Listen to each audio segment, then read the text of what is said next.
하나님을 기쁘시게 하는 일이 우리 성도의 행복이죠. 우리 사랑하는 사람이 기뻐하는 걸 보면서 기뻐하잖아요. 인간의 행복은 사랑을 받는 데만 있는 게 아닙니다. 인간은 하나님의 형상을 따라 지음받았기 때문에 사랑을 받을 뿐만 아니라 사랑을 베풀 때 행복한 것입니다. 아이가 조금만 커도 뭔가 남을 위해서 사랑을 베풀 때 굉장한 희열을 느낍니다. 영상에 나와 있는 그 션 형제와 정혜영 그 자매가 그 크리스찬들이잖아요. 지난 주일날 우리 션 형제님이 저에게 오셔가지고 간증을 하셨습니다. 지금은 이제 기부천사로 알려져 있죠. 원래 힙합 가수고요. 그리고 서태지와 아이들의 백댄스로 시작한 사실 이민 2세들입니다. 영어를 아주 장하게 잘하고요. 근데 지금 기부천사로 알려져서 한 달에 800명의 어린아이들을 후원하고 있습니다. 북한에 100명 정도, 그리고 홀트 이렇게 계속해서 확장을 하고 있습니다. 물론 처음부터 그렇게 많이 한 건 아니고요. 뒤에 설명해 드리겠습니다만 처음에는 작게 시작한 것들이 하나님의 은혜로 확장이 되고 있는 것입니다. 과연 우리는 어떻게 하나님을 기쁘시게 할까요? 우리가 정말 누구를 사랑한다면 그 사랑하는 대상을 기쁘게 하는 일을 하게 될 것입니다. 여러분이 부모를 사랑한다면 부모가 기쁜 일을 할 것이고, 가정을 사랑한다면 가정이 기쁨을 주는 것을 할 것이고, 교회를 사랑한다면 교회가 교회를 기쁘게 할 것이고, 목회자를 사랑한다면 우리 목회자가 뭘 기뻐할까 생각하겠죠? 하나님을 사랑한다면 하나님이 뭘 기뻐하실까 생각할 수 있겠죠. 사도 바울은 그가 성부했던 데살로니가 교회 성도들에게 하나님을 기쁘시게 하는 것을 가르쳤고, 그리고 그걸 더 많이 하라고 4장 1절에서 이렇게 권면하고 있습니다. 그러므로 형제들아, 우리가 끝으로 주 예수 안에서 너에게 구하고 권면하노니, 내가 마땅히 어떻게 행하며 하나님을 기쁘시게 할 수 있는지를 우리에게 배웠으니 그건 너희가 행하는 바라 더욱 많이 힘쓰라. 그러면서 하나님을 기쁘시게 하기 위해서는 거룩하라.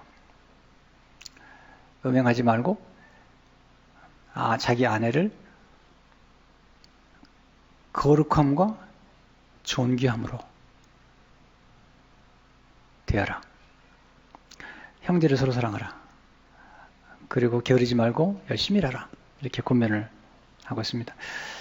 뿐만 아니라 사도 바울의 전체 삶의 특징 중 하나는 하나님을 기쁘시게 하는 것 중 하나가 선행을 베푸는 거라는 거죠. 그래서 배우는 첫 번째 교훈은 하나님 우리를 구원하신 것은 선한 일을 행하도록 하기 위한 것입니다. 우리는 구원받은 은혜에 대해 감사하지만 구원받은 후에 어떻게 해야 하나님을 기쁘시게 할 것인가에 대해서는 우리가 망각하고 살 때가 많잖아요. 에베소 2장 8절 9절을 보게 되면 너희는 그 은혜에 의하여 믿음으로 말미암아 구원을 받았으니 이것은 너에게서 난 것이 아니요 하나님의 선물이라. 행위에서 난 것이 아니니 이는 누구든지 자랑하지 못하게 합니다. 우리 예수 믿고 구원받은 건 철저하게 은혜요 믿음으로 받은 것입니다. 이 구원이 얼마나 큰지, 이 구원을 큰 구원이라고 말씀하고, 이 구원 때문에 우리 하나님의 자녀가 되었고, 그리고 하나님의 나라의 후사가 되었고, 영생을 얻게 되었고, 기도하는 열쇠를 받게 되었잖아요. 이건 엄청난 겁니다. 정말요. 이 구원 속에 담긴 하나님의 비밀은 우리를 능히 부욕해 하고도 넘치는 거예요. 근데 우리 2장 8절 9절만 주로 많이 알지, 에베소 2장 10절의 말씀을 우리가 놓치고 살 때가 많죠. 10절에 보면 우리는 그가 만드신 바라 그리스도 예수 안에서 선한 일을 위하여 지으심을 받은 자니, 이 일은 하나님 전에 예비하사 우리로 그 가운데서 행하게 하려 하십니다. 우리가 선한 일, 그리스도 예수 안에서의 선한 일을 하도록 부름을 받았고 지음받았다. 그러니까 예수님이 우리를 대신해서 죽으신 것은 우리로 하여금 선한 일에 열심을 다. 디도서 2장 14절을 보니까 그러니까 우리를 대신하여 자신을 주심은 모든 불법에서 우리를 성량하시고 우리를 깨끗하게 하사 선한 일을 열심히 하는 자기 백성이 되게 하려 하십니다. 선한 일을 열심히 하라는 거죠. 제가 지금 연합 집회를 좀 인도하고 있습니다. 그래서 금요일날 저녁에도 인도하고 토요일날도 인도하고 오늘 저녁에도 이제 설교를 마치면 또 인도하러 갑니다. 어제 돌아오는 길인데요. 그 프리웨이에서 차가 별로 막히지 않았는데 저희 집에 들어오는 선셋으로부터 맞기 시작하는데요. 선셋 할리우드. 왜 막힌 줄 아세요? 어디가 무슨 날이죠?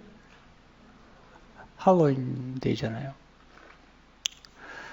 다 귀신 옷을 입고요. 열심히 다니고 있습니다. 귀신 복장을 하고 귀신의 얼굴에 가면을 쓰고요.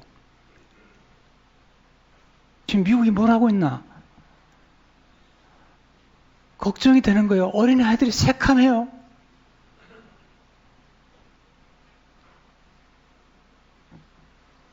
우리 무슨 일에 열심히 하고 있는지 좀 생각해 볼 필요가 있잖아요.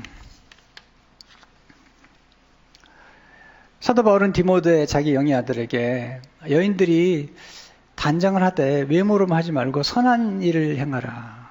그게 진정한 자기를 가꾸는 것이다. 디모데 2장 9장 10절에 보니까 또 이와 같이 여자들도 단정하게 옷을 입으며 소박함과 정절로서 자기를 단장하고 따은 머리와 금이나 진주나 값진 옷을 하지 말고 오직 선행으로 하기를 원하노라. 이것이 하나님을 경외한다는 자들에게 마땅한 것이니라.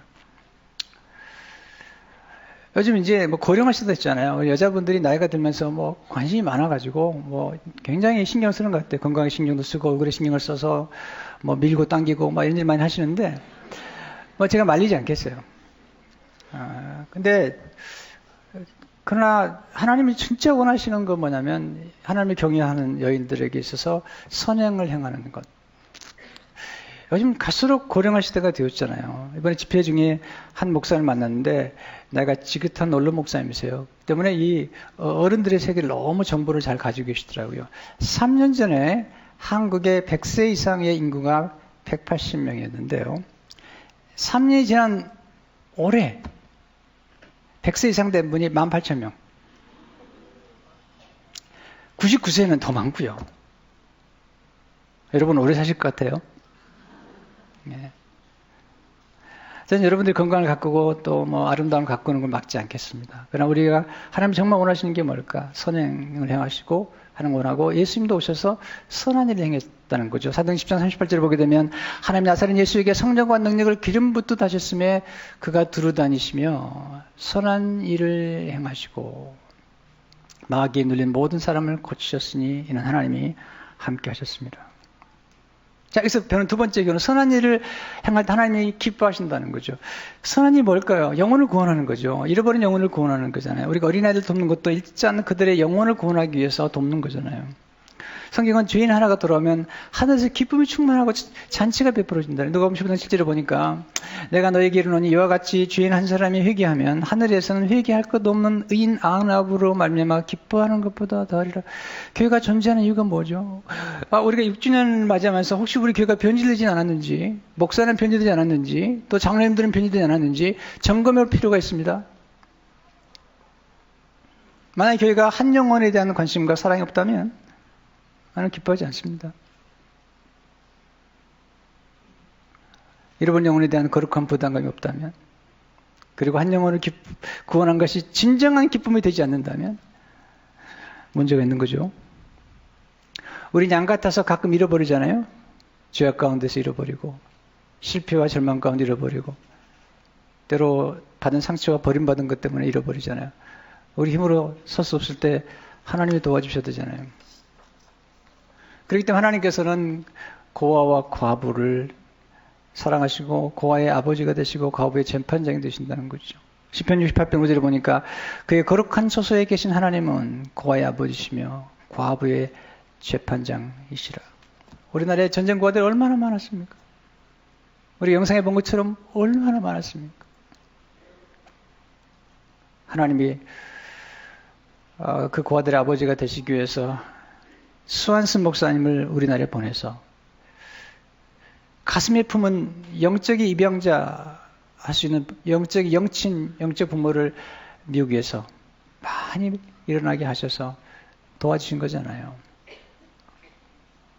하나님은 힘없고 그리고 가난한 사람들이 받는 학대에 대해서 하나님이 심판하시겠다는 거예요.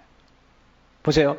여러분들이 어떤 사람, 여러분 힘이 있어서 어떤 사람을 힘들게 했을 때 그 힘들게 하는 사람이 여러분들을 복수할 수 없을 만큼 연약하거나 힘없다면 성경은 하나님이 대신 복수하시겠다는 거예요.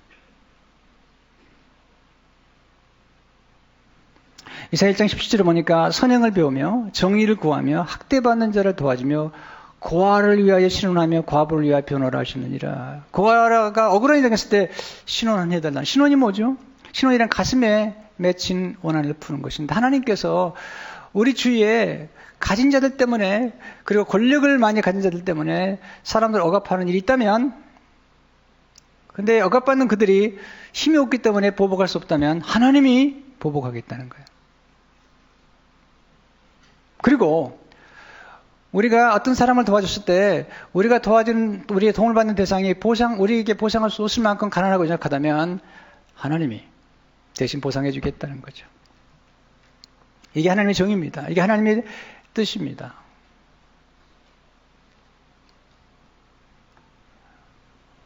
우리는 많은 경우에 우리에게 아무것도 해줄 수 없는 사람들, 오히려 그런 권력자나 부자 앞에서 얼마나 비굴한지 모릅니다.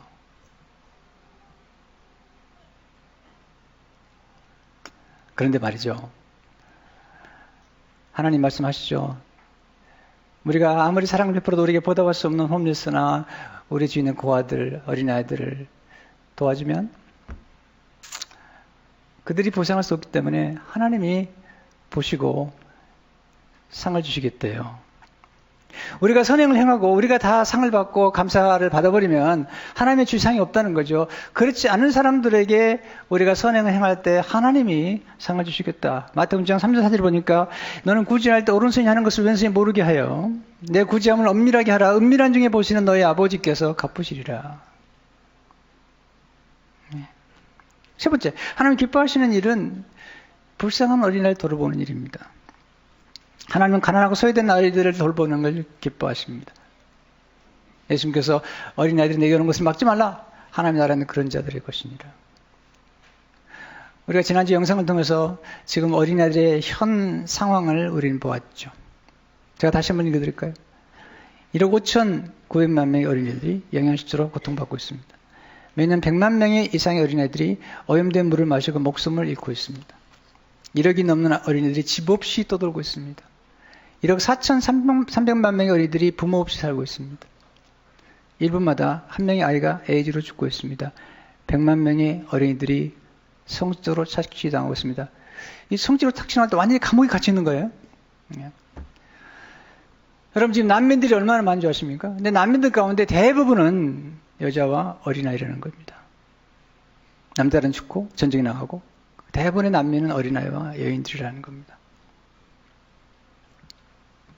주님은 이렇게 말씀하시죠. 마태복음 25장에서 어린아이 하나에게 하는 것이 곧 불쌍한 작은 소작이 하는 것을 보시고 상을 주시겠다는 거예요. 양과 염소의 비유를 말씀하시면서 하나님이 대신 작은 소자 하나 굶주리고 병들고 나그네 되었을 때, 옥에 갇혔을 때 돌아보면 상 주시겠대요. 마태복음 25장 34절 39절을 보니까 그때 임금이 그 오른편인 자들에게 이르시되 내 아버지께 복받을 자들이여 나와 형 창세로부터 너희를 위하여 예비된 나라를 상속받으라. 내가 줄일 때 너희가 먹을 것을 주었고 목마를 때 마시게 하였고 나그네 되었을 때 영접하였고 헐벗을 때 옷을 입혔고 병들었을 때 돌보았고 옥에 갇혔을 때 와서 보았느니라. 이에 의인들이 대답하리되 주여 우리가 어느 때 주께서 주신 것을 보고 음식을 대접하시며 목마르신 것을 보고 마시게 하였나이까. 어느 때 나그네 되신 것을 보고 영접하시며 헐벗은 것을 보고 옷 입혔나이까. 그때 40절에 이렇게 말씀하시죠. 임금이 대답하여 이르시되 내가 진실로 너희에게 이르노니 내가 여기 내 형제 중에 지극히 작은 자 하나에게 한 것이 곧 내게 한 것이니라 하시고. 마더 테레사는 이렇게 가난하고 소외된 어린아이들 대할 때마다 그리스도를 만났다고 얘기합니다. 네 번째, 하나님은 선한 일을 행하는 사람에게 상을 베풀어 주시겠다는 겁니다. 마태복음 25장 3, 4절을 보게 되면 그때 임금이 그 오른편에 있는 자들에게 이르시되 내 아버지께 복받을 자들이요. 왜요? 작은 소자들 돌봐줬기 때문에 나와 창세로부터 너희를 위하여 예비된 나라를 상속받으라.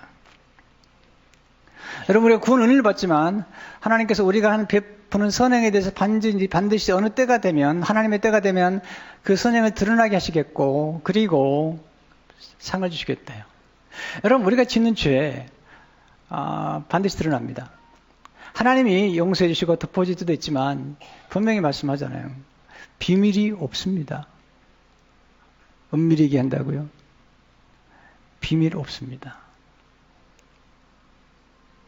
근데 동시에 하나님께서 우리가 은밀한 중에 선행을 베풀 때 하나님께서 축복하시겠다는 거예요.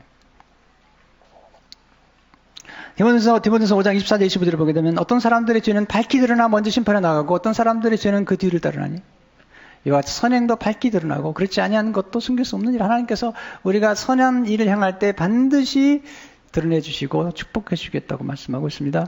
그것이 우리의 장래일을 준비하는 게 된다는 거죠. 디모데전서 6장 18절 19절을 보니까 선을 행하고 선한 삽을 많이 하고 나눠주기를 좋아하며 너그러운 자가 되게 하라. 이것이 장래에 자기를 위해 좋은 터를 쌓아 참된 생명을 취하는 것이냐. 장래에 자기를 위하여 좋은 터를 쌓아 참된 생명을 취하는 것이 뭐냐면 선행을 베풀고 너그러운 자가 되는 것입니다. 로마의 백부장이 있던 고넬료가 그는 하나님 경외했고 그리고 성령에게 많은 백성을 구제하고 항상 기도했습니다. 하나님이 기억하셨습니다. 그리고 그를 축복하셨습니다. 사도행 10장 1절의 사절을 보니까 가이사랴에 고넬료라는 사람이 있으니 이달랴 부대라는 군대의 백부장이라. 그가 경건한 온 지방과 더불어 하나님을 경외하며 백성을 많이 구제하고 하나님께 항상 기도하더니 하루는 제9시쯤 되어 환상 중에 밝히봄에 하나님의 사자가 들어와 이르되 고넬료 하니 고넬료가 주목하여 보고 두려우리되 주여 무슨 일이니까? 천사가 이르되 내 기도와 구제가 하나님 앞에 상달되어 기억하신 바가 되었으니. 네. 성경은 우리가 심는 걸 거둔다고 말씀하고 있습니다. 육체를 위해 심는 자는 육체를 거두고 성령을 위해 심는 자는 성령으로 영생을 거두리라 말씀하고 우리가 선을 향해 낙심하지 말지니 포기하지 않으면 거두리라. 여러분, 우리 삶 가운데 진정한 윤택과 부유함이 어디 있을까요? 우리 움켜쥐면 행복할까요? 잠언 11장 24절 25절 보게 되면 흩어 구제하여도 더 구하게 되는 일이 있나니 과도에 아껴도 가난하게 될 뿐이니라. 구제를 좋아하는 자는 풍족해질 것이요 남을 윤택하게 하는 자는 자기도 윤택하여지리라. 성경은 가난한 사람을 학대하거나 멸시하면 하나님을 멸시하는 거라고 말씀하고 있습니다. 잠언 14장 31절을 보니까 가난한 사람을 학대하는 자는 그를 지으신 이를 멸시하는 자요 공핍한 사람을 불쌍하게 여기는 자는 주를 공경하는 자니라. 우리가 가난한 자를 도와주면 하나님께 구워주는 거래요. 하나님이 반드시 갚겠다는 거예요. 반드시 복리로 계산해 주겠다는 거죠. 잠언 19장 10절을 보니까 가난한 자를 불쌍히 여기는 것은 여호와께 구워드리는 것이니 그의 선행을 그에게 갚아주시리라. 우리가 어려운 이웃들을 도와줄 때 가장 느끼는 상은 뭘까요? 기쁨이잖아요. 기쁨. 우리가 누구를 도와주거나 선행을 베풀 때 경험하는 것은 기쁨이잖아요. 끝나지 않아요. 거기서 기쁨으로 하는 게 하나님께서 반드시 보상하겠다는 거예요. 여러분, 선행은 작게 시작해서 점점 확장하는 게 좋습니다. 시원 정의연 부부가 쓴 오늘도 행복이라는 책에는 이렇게 시작합니다. 저는 한 여자의 남편입니다. 영화의 한 장면처럼 혜영이를 보고 첫눈에 반해 사랑에 빠지고 결혼했습니다. 저는 아이들의 아빠입니다. 혜영이와 제가 주신 너무나 귀한 선물인 우리 하음, 하랑, 하율, 하엘, 그리고 가슴을 품은 전 세계 800명의 아이들. 저는 804명의 아빠입니다. 이분들이 전부 다 이렇게 많은 숫자를 섬긴 건 아닙니다. 이번 수요일학교들의 신내라 집사님도 작게 시작했고요. 지금 많은 어린아이 돕고 있고요. 그 남편이 차인표 집사님과 더불어서 참 좋은 일을 많이 하고 있죠. 이 부부가 이렇게 선행을 시작하게 된 배경이 2005년에 시작됩니다. 2005년 12월 두 번째 Friends of Compassion 파티 사회를 제가 봤습니다. 해본 적이 없는 일이기에 좀 떨렸지만 만삭의 몸으로 혜영이가 함께 주었기에 용기가 났습니다. 우리에게 선물로 찾아온 혜영이 뱃속에 있는 첫째 아이가 귀한 만큼 다른 아이들도 귀하다는 마음으로 컴패션을 소개했습니다. 그리고 우리 세 식구 수만큼 3명의 아이를 후원하기로 했습니다. 컴패션을 통해 아이들을 품기 시작한 순간이었습니다. 맞습니다. 그렇게 시작하는 겁니다. 예. 이분은 작은 걸 통해 놀라운 경험을 했습니다. 지금 한국에 장애 어린애들이 많은데 이 재활병원이 전무하답니다. 부끄러운 일을 합니다. 아주 돈 많은 회사에서 차린 병원도 처음에는 시작했다가 이게 장사가 안 되니까 그것만 전문으로 하는 게 없어진다는 겁니다. 그래서 뜻을 가진 분들이 이제 병원을 세우기로 했는데 그 병원에 대한 소개를 우리 교회에 지금 출석하고 있는 이지선 자매가 간증을 하면서 한 이야기가 울림으로 다가왔는데 이렇게 얘기하고 있습니다. 2012년 2월 7일 이성미 집사님이 섬긴 연예인연합예배에서 지선이가 간증을 했습니다. 간증이 끝날 무렵에 우리나라의 장애 어린이를 위한 어린이 재활병원이 필요합니다. 라고 잠깐 얘기했는데 제겐 큰 울림으로 다가왔습니다. 그날 집에 가서 내가 무엇을 할 수 있을까 생각하던지 문득 이런 마음이 들었습니다. 희영이하고 어린이 재활병원 건립을 위해 하루에 10,000원씩 10불씩 1년 동안 모아보자. 그리고 똑같은 일을 할 수 있는 10,000개의 마음을 모아보자. 그렇게 10,000원의 기작이 시작된 것입니다. 그렇게 해서 모은 돈이 320억입니다. 마더 테레사도 처음에 시작할 때는 크게 시작하지 않았습니다. 그분의 처음에 일화가 담긴 글을 오래전에 읽었는데요. 제가 소개하고 싶어요. 캘커타의 테레사 수녀는 하나의 꿈을 품었다. 그는 상급자에게 그것을 털어놓았다. 저는 동전 세입밖에 없습니다. 하지만 주님을 위하여 구원을 갖고 싶습니다. 상급자가 부드럽게 질책했다. 테레사 수녀, 동전 세입으로는 구원을 지을 수 없어요. 그 돈으로는 아무것도 못합니다. 알고 있어요. 테레사 수녀는 웃으면서 대답했다. 하지만 하나님과 함께라면 3페니로 뭐든지 할 수 있습니다. 저는 교회를 뜨시는 분들과 함께 2009년 11월 15일 날 새롭게 시작이 됐습니다. 저는 새로운 교회를 시작하면서 큰 교회를 세워야 되겠다라는 생각이 별로 없었습니다. 큰 교회가 가지고 있는 문제점을 알았고 더 큰 교회가 제게 큰 행복을 주지 않았습니다. 정말입니다.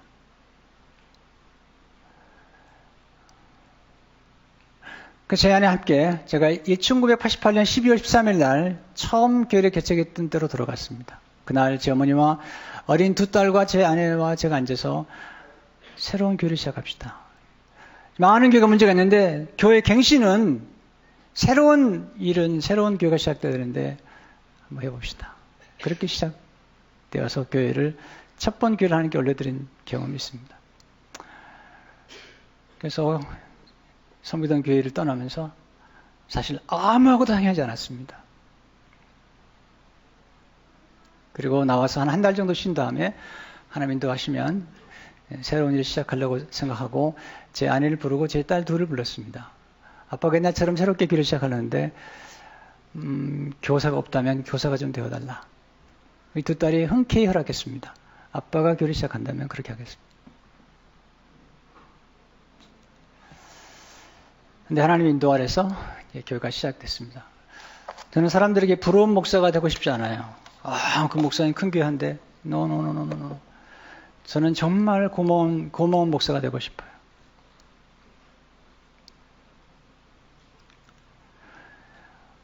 오늘 여러분 주보에 약정서가 있는데 오늘 쓰지 마세요. 가셔서 기도하신 다음에 한 가정이 한 명 좋고요. 또 조금 여유가 있는 분들은 가족 수대로 하면 좋죠. 너무 무리하지 마세요. 그러나 그렇게 시작하면 좋겠어요. 전 여러분들 가운데 건축 약정한 분들이 이미 거의 다 건축 약정이 끝난 걸 알아요. 이제 일하셔야 됩니다. 왜 그러면 이렇게 일찍 건축 공급을 마무리하도록 했는가? 앨리스트 18개월. 왜냐면 그 다음부터는 이런 일을 하자는 겁니다. 이번 수요일날 우리가 또 모여서 잠시 회의를 하지만 그것은 여러분이 헌금을 더 걷자는 모임이 아닙니다. 여러분 헌금을 걷지 않고도 자원을 확보할 수 있는 어떤 길을 모색해보는 그런 안을 위해서 모이게 되는 것입니다. 교회가 교회돼야 됩니다. 너무 교회가 이기적입니다. 착한 일 하지 않습니다. 그래서 사람들에게 손가락질을 받고 있는 것입니다. 저는 우리 교회가 건축을 착공하기 전에, 제가 몇 년 동안 기도했습니다. 하나님, 건축을 착공하기 전에, 시공하기 전에, 그라운드 브레이킹 하기 전에 하나님 일을 하게 해주세요. 네. 내가 하나님 앞에 갔을 때 부끄러운 목사가 되고 싶지 않습니다. 한 영혼, 네, 영적인 어머니, 아버지가 되어주지 않겠습니까? 다음 주에는 한국의 컨펜션 대표인 서정인 목사님이 한국에서 일부러 오십니다. 수요일 날은 신혜리 집사님이 와서 간증을 합니다. 다음 주에 결석하시면 안 됩니다. 네. 기도하시고 서두르지 마시고 결정하시는데 다음 주에 오셔서 우리가 약정하겠고요. 그리고 안내해 드리겠습니다. 저는 여러분을 사랑합니다. 그리고 여러분이 잘 되는 걸 위해서 제가 헌신을 다할 겁니다. 영적으로 부여하게 되고 여러분 자녀가 잘 되고 교육을 최고 잘하는 교회로 하려고 노력하고 있습니다. 아니, 그리 할 것입니다. 그리고 목장마다 삶을 나누는 교회, 그리고 진정한 리더십들은 이런 정신을 고취하면서 그리스도께서 원하신 교회를 교회되게 하는 교회, 네. 이런 교회를 원하는 분들이 리더십이 될 때 우리는 건강하게 갈 것입니다. 이런 꿈을 같이 한 여러분들이 함께 모였는데 우리 함께 하나님을 기쁘시게 하는 교회로 세워나가는 저 여러분 되시길 주의 이름으로 축원합니다.